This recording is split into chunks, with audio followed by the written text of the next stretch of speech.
महोबा में प्रीपेड बिजली मीटर के विरोध प्रदर्शन में सपा सांसद के बिगड़े बोल, प्रधानमंत्री पर की आपत्तिजनक टिप्पणी। महोबा जनपद महोबा के कलेक्ट्रेट परिसर में प्रीपेड विद्युत मीटर के विरोध में आयोजित प्रदर्शन के दौरान महोबा हमीरपुर तैदवारी लोकसभा सीट से समाजवादी पार्टी के सांसद अजेंद्र सिंह लोधी के बयान ने राजनीतिक माहौल गर्मा दिया। प्रदर्शन के दौरान सांसद ने प्रधानमंत्री पर आपत्तिजनक टिप्पणी करते हुए भाजपा सरकार पर जमकर निशाना साधा। सपा सांसद ने कहा कि देश में ऐसा हरामी और देश विरोधी प्रधानमंत्री अब तक नहीं हुआ। उन्होंने पश्चिम बंगाल चुनाव का जिक्र करते हुए आरोप लगाया कि वहां अन्याय की पराकाष्ठा हुई और भय का माहौल बनाकर चुनाव कराया गया। सांसद ने केंद्र और भाजपा शासित सरकारों की नीतियों की भी कड़ी आलोचना की। प्रीपेड बिजली मीटर व्यवस्था के विरोध में आयोजित इस प्रदर्शन में समाजवादी पार्टी कार्यकर्ताओं ने सरकार विरोधी नारेबाजी करते हुए विद्युत विभाग की नीतियों को जन विरोधी बताया।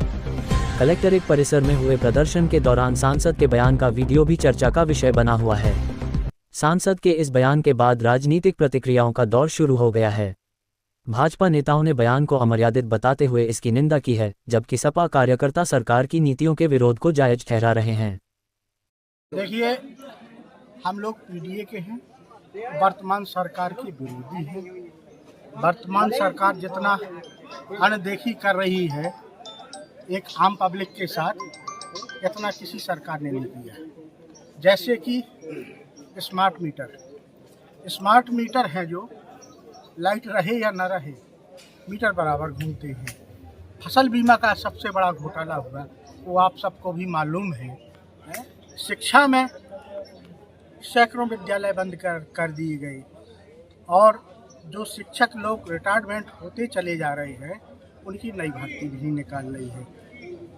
स्वास्थ्य विभाग में है तो कहीं दवा है तो स्टाफ नहीं है, तो जहाँ स्टाफ है वहाँ दवा नहीं है। तो ये सरकार कहाँ से देश की हितैषी हुई? ये तो अडानी और अंबानी की हितैषी है। ये अपना बजट बनाने में लगी है। जहाँ 10,000 करोड़ रुपए इन्होंने अपना बजट में बना लिया है, तो ये अपना बजट बनाने में लगी है। गरीब किसान, मजदूर, मध्यवर्गीय व्यापारी इनका कहीं से साथ नहीं दे रही है। ये जनता विरोधी सरकार है। लगातार अखिलेश यादव बंगाल चुनाव पर सवाल उठा रहे हैं, क्या कहेंगे उस पर? देखिए, बंगाल में तो इतना सारी हदें पार कर दी है। नकली फिंगर, SIR के माध्यम से लाखों वोट खत्म कर दिए गए, फिर भी मन नहीं भरा तो रात में EVM भी बदली गई है। और जो देख लिया कि इस समाज का वोट हमको नहीं मिलना है, तो पुलिस बल से, उसमें तो 4-5 प्रदेशों की CRPF लगाई गई है ताकि भय बनाया गया। ये भय बनाने वाली ही सरकार है। ये भय से ही इस देश को चला रही है। ये गरीब किसानों के हित में 1% भी कोई काम नहीं कर रही। क्या लगता है 27 में कितनी सीटें? 27 में सरकार बनेगी, पूर्ण बहुमत में बनेगी। जो दम हो वर्तमान सरकार में 27 में रोक के बता दे, कुछ भी कर ले।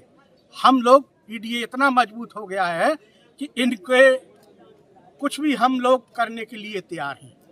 सरकार बना के रही। सांसद जी, मोदी जी ने अभी एक नया भाषण दिया है, उसमें ये कहा है कि पेट्रोल की खपत कम करें और सोने को कम से कम 1 साल ना खरीदें ताकि डॉलर की अपने पास इकट्ठा और अपन दूसरे निर्यात कर सकें। मोदी जी जो कुछ बोलते हैं बहुत अच्छा बोलते हैं। पेट्रोल की खपत कम करें, है, सोना ना खरीदें और विदेश की यात्रा करोड़ों में खर्च करें। है, कितना न्याय है, कितना लोकप्रिय प्रधानमंत्री है।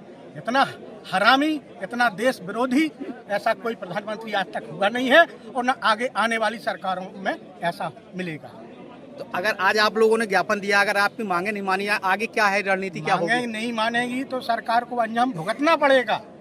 सपा EVM का विरोध करेगी? बिल्कुल करेगी। सपा क्या, पूरा इंडिया गठबंधन जो है पूरा सब लोग विरोध करेगी।